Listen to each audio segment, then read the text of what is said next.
go to Jim in Brooklyn. Jim, what's up? Yeah, this idea that... Jimmy, say hi. Jimmy. Of nuclear weapons Jimmy! on Japan. No, I'm not going to turn him down. Jimmy, listen for a second. I don't mind you calling up and lecturing me endlessly. Say hi. Go ahead, Jim. Hi. Okay, go ahead, and I'll lecture. Okay. The Japanese military was dubious about signing a peace treaty. Hirohito wanted to sign the peace treaty. Archives have come to light recently, and the Japanese didn't even consider the civilian losses. They were samurai warriors, and that didn't matter anything to them. What they were worried about was Russia entering the war. They would have lost the gains that they made in the Russo-Japanese War. But in any event, the bombing of civilians was the biggest war crime in World War II, and the United States was the biggest war criminal ever. It killed civilians by the hundreds of thousands. Britain was the second biggest war criminal. Do you think we owed it to Hirohito and friends to march in, as you just said, that they were Latter-day Samurais who were pledged to die? And do you really feel we would have shown our humanity had we cost this country 1 million of its sons? Why invade? I mean, it would have been insanity to invade Japan. Japan had no navy anymore. It didn't have a lump of coal in Japan proper. It couldn't get anything with which to sustain the materials of war. It would have been absolute insanity to invade Japan. You just told the Japanese, we're not invading, we're blockading you. You've got no navy anymore. You won't be able to get anything in. If you want to live this way for the next 100 years, go ahead. But we're not going to invade. I mean, this idea of invading was stupid. Take, for instance, Iwo Jima. I mean, we invaded Iwo Jima. We lost about 3,000 more soldiers than the Japanese lost. That was one of the few instances. But don't please now, listen, Jim. I got to just jump in for a second, and I'm letting you talk. Don't call that stupid. It's too much noble, sacred sacrifice on this country's part for you to just label it stupid. So now go back, but use some more illuminative language. It was absolutely brilliant to lose these men, but these Japanese soldiers were worthless in the war. I mean, absolutely worthless. They couldn't get to the mainland to even defend the mainland, even if we were stupid enough to invade it. Jimmy, I'm trying to think, when I even stopped you there and just asked you for a common courtesy after letting you go on, that you would be that flippant coming out of it, what sort of stew of poison do you sit out there in Brooklyn where you just salivate at the chance to trash this country and the good it has done for the world? And even to the point where I sit here and every time you call, I think, oh, this is that demented golem out in Brooklyn. And I think, Dennis, you have to be open-minded. Different people have different thoughts. Let the man profess his thoughts. I try to do so in a considerate way. Periodically, I asked you for some common courtesy because you were so brusque and so nasty. What a nasty piece of work you turned into, Jim, that I just try to ask you to extend some common courtesies to the listening community. Even that you bridle at and react with a flippancy that just I find sickening, my friend. Listen, you're stuck being Jim from Brooklyn. Fine. I'll let you come in here once in a while and vent. Although I must tell you, I draw great solace from knowing that venting and the professional courtesy I provide you here does nothing to abate the absolute stew of morbidity that you dwell in. I know when you get off this phone, you go right back to being chuffed with yourself because you're so absolutely ruined as a person. And I thank you for calling and reminding me how good I have it in Dennis Miller, lad. Enjoy your day, Jim. Whew.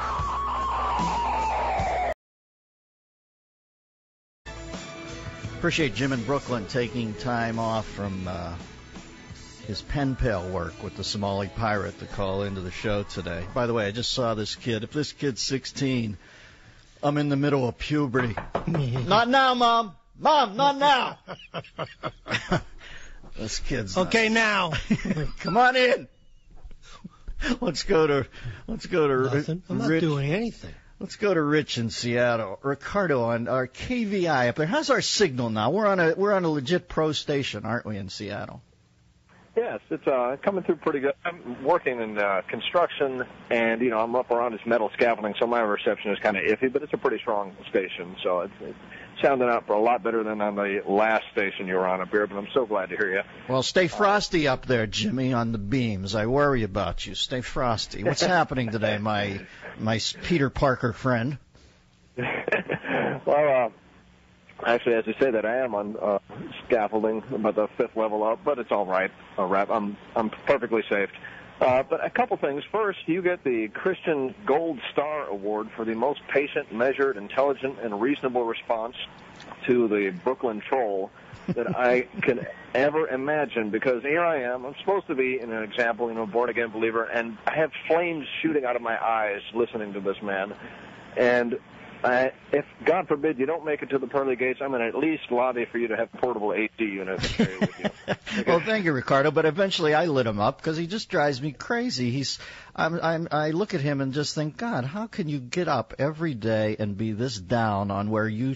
Can you imagine the bums, Brooklyn? He stays right in the heart of the very definition of the American, the American system. Brooklyn, New York, and to me it's like the guy who decries the hollowness of show business who lives in the shadow of the Hollywood sign. This guy gets up every day, and if he can't find anything on the day's blotter, he's got to go back to Truman. And for God's sake, some of the misassumption he made. You know what? When he said the most accurate thing he said, and thanks for the call there, Rich in Seattle, pay attention. Pay attention to that pop rivet. The most accurate thing he said was, you guys can stay here for 100 years if you want. Guess what? That was true. They would still be there. And, we'd still be hovering on the outside. And how's about conceding this?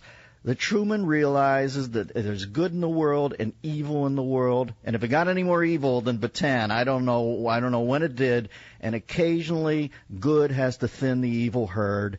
And when there had to be complete subjugation of those people at that point, and believe me, it might have been the very definition of tough love.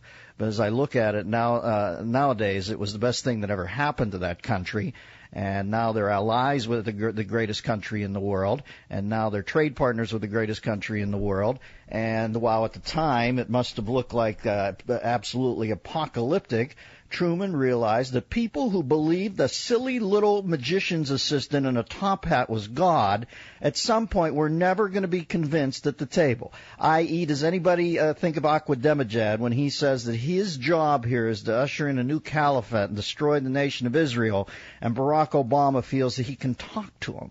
Talk to him. I mean, really, what can you say to a guy like Hirohito? What can you say to a guy like Ahmadinejad where you convince them that something that crazy is wrong? It's not like it's crazy because it's not fleshed out with enough data. It's crazy on the face of it because it's crazy. How are you going to use non-crazy terminology to get them out of that? And Truman was told, I believe in Potsdam when he was at the craft service table next to Uncle Joe. He fleshed it out with bar graphs and charts with Winnie, but he goes over to Joe and says, we got something big where you might use it. And, Stalin's just eating the falafel. He doesn't care. He said, yeah, good, go ahead. And before he gets... like my mustache? Yeah. I just combed it. Before he gets back to the States, he gives the green light on this thing, because he is told, and to be honest, I've heard the figure of 1 million. I've heard the figure 250 in some of the I believe, the McCullough book I read about Truman. But he was warned that there was nothing that these people were going to give up for. They would never, never surrender, and we were going to lose, let's say, 500,000 boys between the shoreline and the city proper. And so what is he to do at that point? He ended it, and he ended it quickly. And you know what the thing about Truman is? It's almost like he was God sent for that moment, because I don't sense, in reading the denouement in the McCullough book, and it is a masterful biography, I don't sense Truman suffered about that. I think He said he slept like a baby. Yeah, right? Because they were the cruelest of enemies, those two. And they both had to been brought to heel. It's like that, was it Churchill said about the Hun? Either at your throat or at your foot. Mm-hmm. Well, they were at our throat, they were put at our foot, and I think both countries well served, including us. Let's say all three. Mark.